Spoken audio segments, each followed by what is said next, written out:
Hey guys, and welcome to another episode of the Saudi Arabia coronavirus vlog. Today is April 10th and it's 5:30 p.m. It's time to go over some of the happenings in the kingdom around COVID-19. So first, let's start with the figures, as we always do.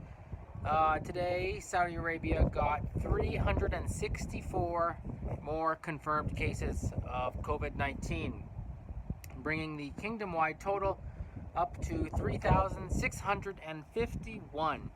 So today and yesterday we got in the mid 300s for new cases. So it's going up now by about 10% every day. So it might be that we finally hit critical mass, or I don't know exactly what's going on. I got the list of some of the cities and the number of new cases they have. The Ministry of Health started posting that again. Great. Riyadh got 69 cases, Jeddah 54, Medina 78, Mecca 90, Dammam 6, Tabuk 22, Qatif 12, Buraida, I'm not exactly sure how to say it, got 9, Taif got 4. No new cases here in Khamis Mushait or in Abha or in Jazan. That's good. The bad news is that today the first official case of coronavirus was found in Yemen. And yesterday Saudi Arabia started a unilateral one-way ceasefire against or with Yemen, however you want to say it. And now it looks like coronavirus is officially confirmed to be inside Yemen, which means that it's probably not going away there for years. I mean, we're going to be dealing with this virus for years anyway, I think. And just, I mean, it's not good news. It's already a humanitarian disaster. Something like 80% of the Yemeni people rely on foreign aid to survive. And now it's just another coronavirus is another complication in the ongoing disaster down there. So that's horrible news. The world got 122,000 new cases in the last 24 hours, roughly 122,000, bringing the world total up to 1.62 million cases, 1,620,000 cases, more than by the time you're watching this video. It's kind of a numbers heavy episode today because I want to talk about I'm going to run down the top 9 most infected countries with coronavirus in descending order. And this surprised me because, you know, I keep track of the Saudi totals, I keep track of the world totals, I don't keep track of a lot of individual countries, and I don't even keep track of my home country that much, United States of America, or the specific states. So it shocked me today when I found out that the United States has 466,000 total confirmed cases of coronavirus, which is, compared to the 1.62 million we're looking at, they got maybe less than a third, maybe like 20, but more than a quarter. So we're maybe like 30% of the world's total cases. Insane. 466,000. By far the leading country. Number 2, Spain, with about 157,000 total cases. Italy, number 3, with 144. In 4th place, France, with 119,000. In 5th place, Germany, with 118,000. In 6th place, China, if you believe their figures. Do I believe the Chinese figures? No, but I don't really know what they are, and I just report the confirmed figures. China has about 83,000 total cases, or had, I should say, since it seems like most of them are going away. Although they are probably going to expect a second wave. I don't know when, but sooner than expected. In number 7th place, Iran with 68,000. UK with 66,000 at number 8. And number 9, amazingly, Turkey, which has more than 42,000 confirmed cases of coronavirus. It's amazing to me because for a long time, Turkey had no confirmed cases. They were sort of like the odd country out in the region and in the world. They had none, and now all of a sudden they have 42,000. So you can never get complacent with this virus, with this disease. Countries that were doing well or are doing well could be doing really badly in 2 weeks. So that's something we always have to keep an eye on. And I'll just run down the top 5 top 5 states in America that have the most going down. Number 1, New York with 162,000. So they have more than a third of America's total confirmed COVID-19 cases.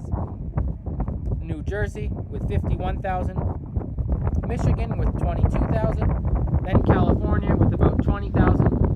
And then Massachusetts, my home state,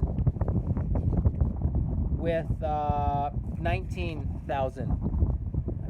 I'm starting to think maybe I forgot Connecticut on this, because I think they might be higher, but I'm not sure. Anyway, we look at a state, my home state, like Massachusetts, which has fewer than 7 million people, so it's got about a quarter of the population of Saudi Arabia, and yet it has more than 5 times as many confirmed cases. It's also much smaller, more densely populated, but it also has some of the best healthcare in the whole world, in fact. So if you just look at the confirmed cases and the ratio, it's much better, much less likely to contract COVID-19 living here in beautiful Aseer province in Saudi Arabia than I am in Massachusetts back home. If you believe the figures, if everything stays the same by the time that I'm supposed to leave here in about 5 weeks. Other news, an evacuation flight left Riyadh today, the fifth American evac flight left Riyadh. I was not on it, obviously. And the first Saudi flight getting Saudis back into Saudi Arabia arrived today. In Riyadh, it was 250 Saudi citizens coming from Jakarta, Indonesia. Not sure what they were doing there, obviously, but that's great for those Saudis who returned. They have I believe, a 14-day quarantine and a 5-star hotel in Riyadh before they can reintegrate, or maybe they have to they get tested at a hospital or something. Wow, looks like it's taking a lot of time today. OPEC Plus almost made a deal yesterday. In fact, they kind of did. They came up with a press report. Not all countries signed on. The one holdout was Mexico. Saudi and the OPEC wanted Mexico to cut its oil production from about 2.5 million barrels per day to about 2 million. They wanted them to cut their production by 400,000 barrels. Mexico said, no, we will only cut by 100,000.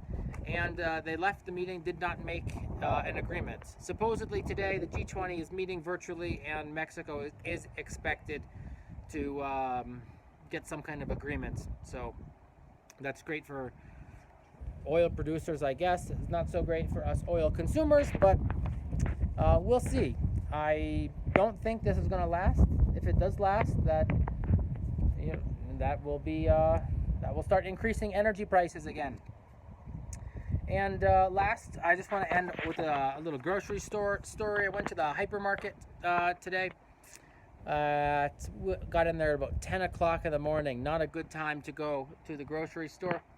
I was there with a bunch of the other guys I work with. We were there for, in total, a little less than an hour, 45 minutes or so. First of all, I will say the supply levels were amazing. They were very high. It's much higher than I've ever seen them before, actually. Gigantic pallets stacked, I don't know, 3 meters tall, 4 meters up. It was enormous. It was almost like they're going out of their way to reassure customers that there is no shortage of supplies and food and everything else.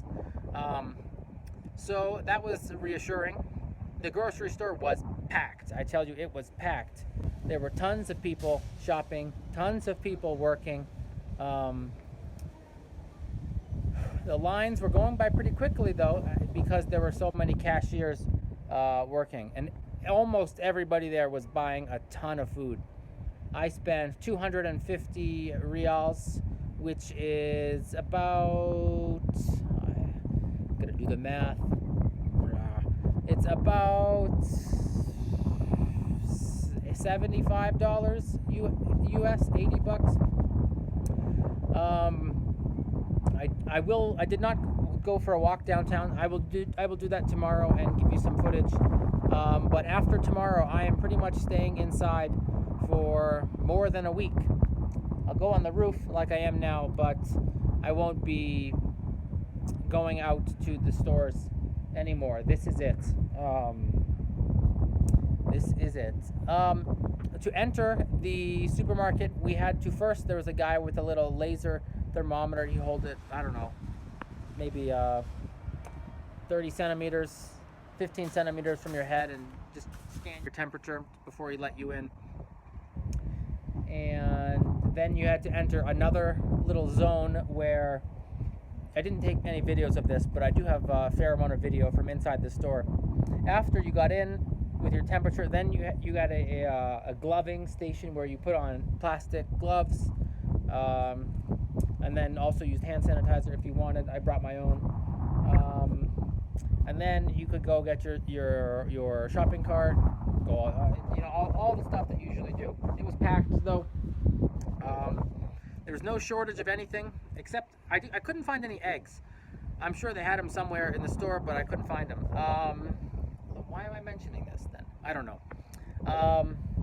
So anyway, that's pretty much, that's all I got for this episode. I'll just close the episode by, I've probably already done some overlay of video from the grocery store, but I'll end this with a bunch more video tacked on at the end of this video. So thanks for watching this video, guys. If you have any questions that you want me to answer, or comments you want me to address, please let me know in the comments below, and I'll answer them in the YouTube comments or in the next video. Thanks for watching, guys. Like, subscribe, and stay home. Hey,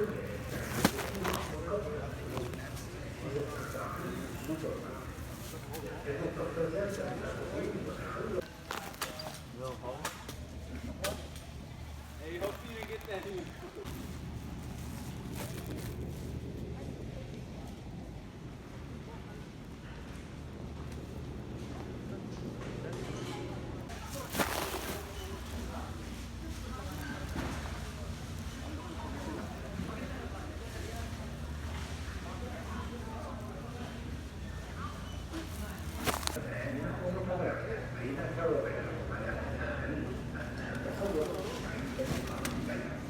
Step